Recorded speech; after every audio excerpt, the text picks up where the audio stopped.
right, this is the first home workout video, not made at the club. Short disclaimer first, and this pertains to all the exercises. Remember, do these at your own risk and peril. Although I am a certified fitness instructor, if anything hurts, if it causes pain or discomfort, stop doing it. If something is a minor muscle cramp for a moment and then just shift out of the position and it releases, that's fine, nothing to worry about. Any sharp or sudden pains, any, something that keeps hurting after you've released, then please be careful. These are developmental exercises. If you have particular physical limitations, if you're older and you have arthritis, there may be some limitations. Okay, so again, do not exceed your limitations. This is not a competition. Work at your own pace as you feel comfortable. These are designed to be developmental style stretches. Okay, the stretches that we do to warm up, dynamic stretches for sharp movement sports, and in fencing we also have a routine of standing static stretches, but you're still working proprioceptor function. Sitting on the floor allows for developmental stretching.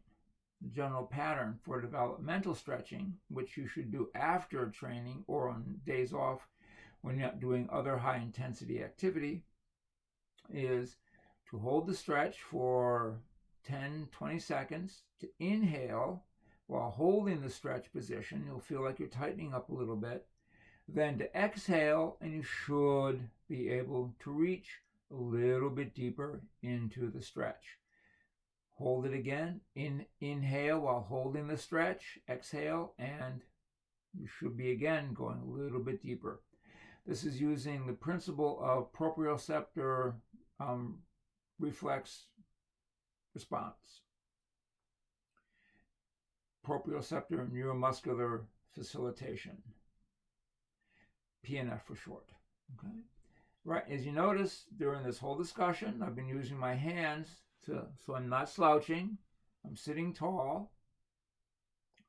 I am making sure that both sits bones are on the floor. My toes are a little bit outside the range of the picture. My legs are so long.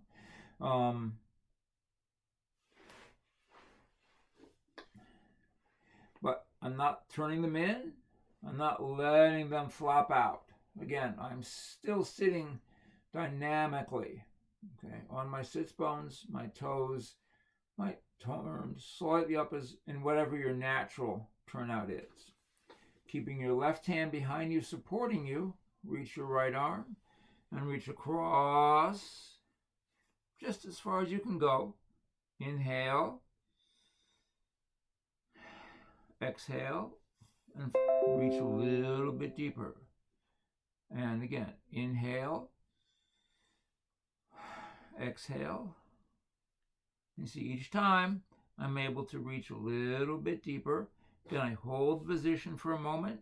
I'm not letting myself slouch. I'm using that hand behind me to help keep my body straight. So I'm not bending from the waist. I'm sitting tall and I'm bending from the hips. Now you see I've reached all the way to my toe. Notice how my arm got longer and my legs got shorter during that part of the exercise? Again, I'm just going to hold it there. Inhale. Exhale. And again, stay in the stretch for a moment.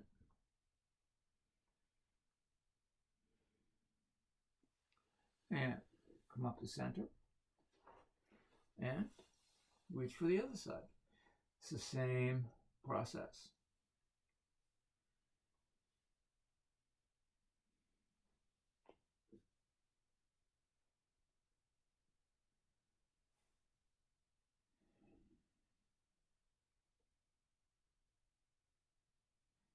Which side should you stretch first? Right, left, dominant, non-dominant? Which one should go?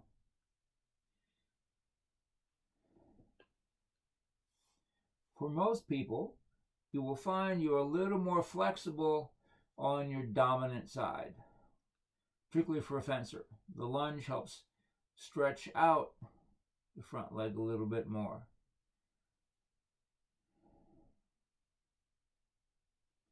and roll up the center.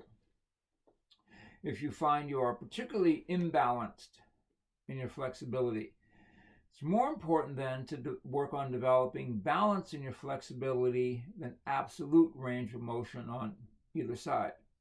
Start with your tight side. Work that one as well as you can, as much range of motion as possible. Then do your tight side and only go as far on the tight side as you are able to go, or rather go as far on the loose side as you are able to go on the tight side. Okay, again, tight side first. Do the best you can, as far as you can get. More flexible side, only go as far as you're matching the tight side. Most of you probably just have two tight sides, but that's also something to consider, though, particularly when you develop significant differences in the range of motion on each side. Okay. Now, let's reach the same side, same hand. So now I'm going to take my right hand, support my posture with it, and reach with my left hand. Could also do this side first. I tend to prefer the turns first. Again, this gives a different stretch to the back and to the hamstrings. Again, I'm not doing this. I'm not rolling after it. I'm still trying to stay tall. I'm still trying to keep both sits bones on the floor. Now, extend the hand and tilt sideways, like you're trying to reach over your head for your foot. Again, hold it. Exhale. Inhale. Exhale. Inhale. And up. And now the other side. You can also do cross to the one foot and then sideways to the same foot also. In this case, we did cross, cross, and now we're doing side, side.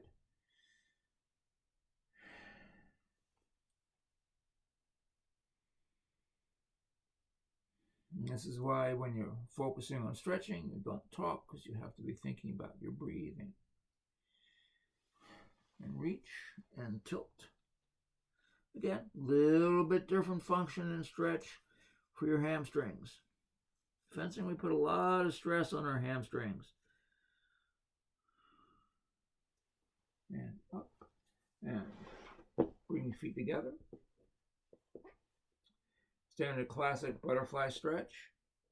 Okay, if you're very flexible and your knees just fall to the ground, awesome. Good for you. But if you're like many of us, you're not. My elbows are on my thighs, pressing down a little bit. Now, squeeze up your thighs. That's the inhaling part. And now relax and press down a little bit with your elbows. Inhale, exhale. Inhale, press the knees against the elbows. Exhale. Try to go a little wider. Stretch your feet out. Reach tall. Again, not slouching. You're not rolling your back. Sit tall. Reach for your toes. And usually this is the point in the workout where I remonstrate my athletes for having short arms when an old man can reach their toes and they can't. And roll back. Now, I talked about a lot of the exercises we do. We need a band. Hopefully you have your fencing band at home, or you can find some this therapy band sort of stuff. But what if you don't have anything like that? Maybe you have an old pair of nylon stockings you could use. They're stretchy and provide some resistance. An old pair of tights, just tie them together. Tie the legs together, whatever length. What about, all the rubber bands that I'm sure you've got hanging on the doorknob somewhere in the kitchen, probably, right? Take those. Part of it is not just the amount of resistance, but that you have some resistance. This gives you proprioceptor awareness and gives you something to function against, okay? So make yourself even a light little band is better than no band, okay? but since I have my band, I'm going to use my band. What's one of the common things that we have to correct in fencing is, in the on guard, having the knees pressed out. That's why I like the FAP shuffle is good. Okay. Also, developing the muscles in the outer part of the hip and the gluteus minimus will help the knees rotate out. That helps prevent knee problems. Having the hip rotated correctly also will lead to greater hip longevity. Okay. You'll have a better lunge. You'll be more stable at the end of your lunge. Everything will be better. In fencing, the power of our quadriceps and gluteus helps to torque our hips out of position a little bit, as particularly we get older. Okay, even when you're young and you develop that muscle, now it's bringing your hips really in incorrect alignment long term. Well, this exercise is also designed to help correct that alignment for you. It's a clamshell. Okay.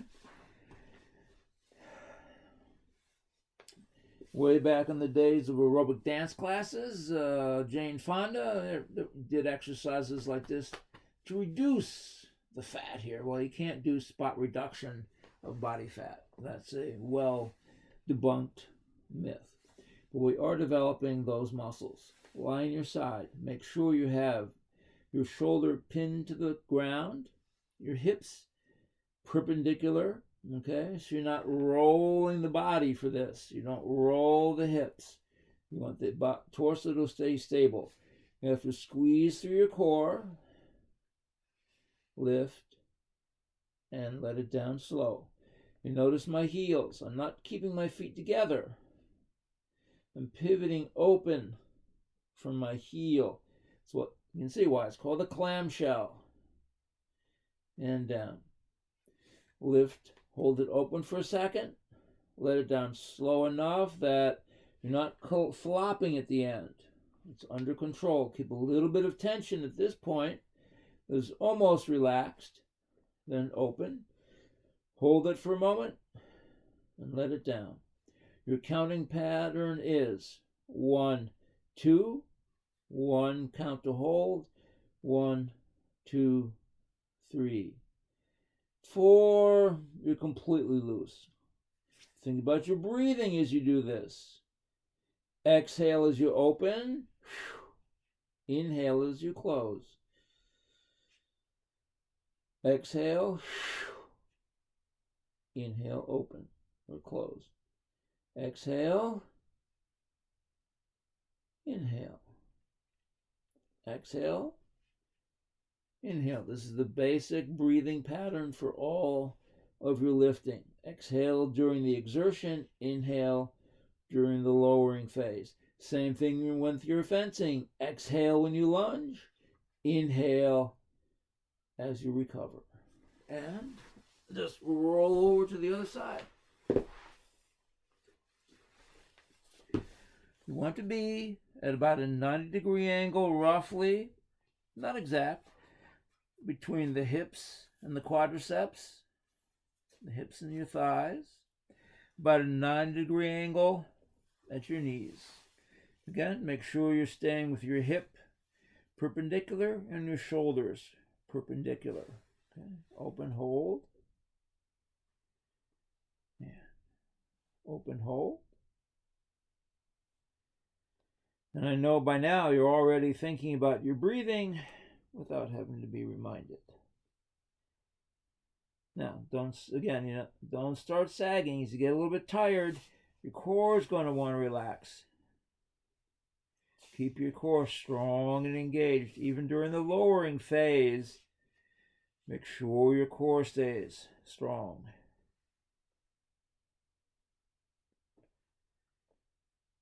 Oh, let me see if I can get it further open. Oh, now I'm rolling. You notice how that knee came up off the mat.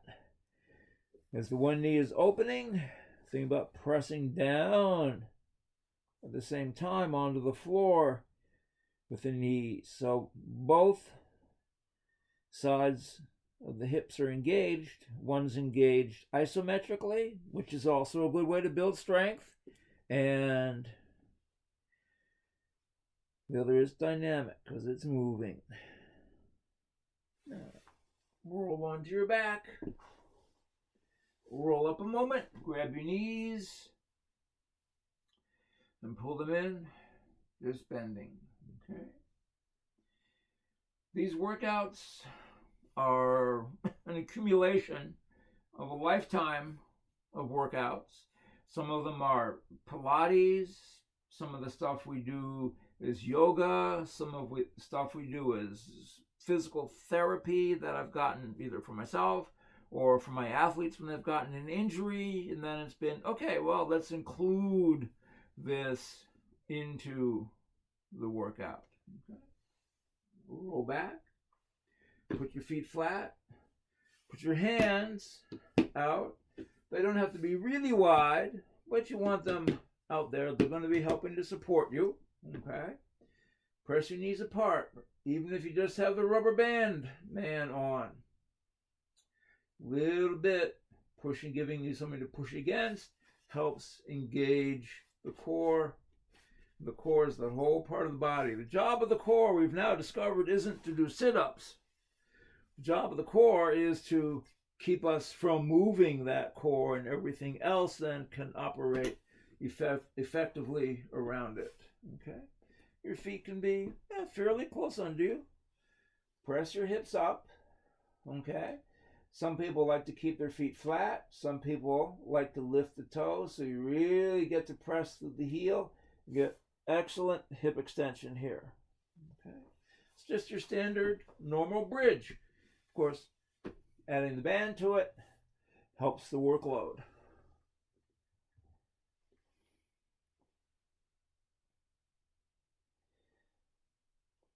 Great. This is the basic intro level. You're looking for something more challenging? Extend. Lift your left leg. Keep pressing out on the leg and on the support knee and down. Press up, hold. And again, you notice I'm working for that, not just lifting up, I'm looking for that hip extension. I'm pushing through my heel, okay? This is the core, but it's also, when we added the band, the outer part of the hip, and a gluteus and hamstring strengthening exercise also. This is a great multifunction exercise. Hold it up at the top for a second, make sure you're pressing, and down. And let's switch the other side. Again, press up first with both feet, making sure you're getting a good extension. Then extend the leg. Down. And press up, hold. Down. Press up, hold. Down. Press up, hold. Down. Press up, hold. And roll up.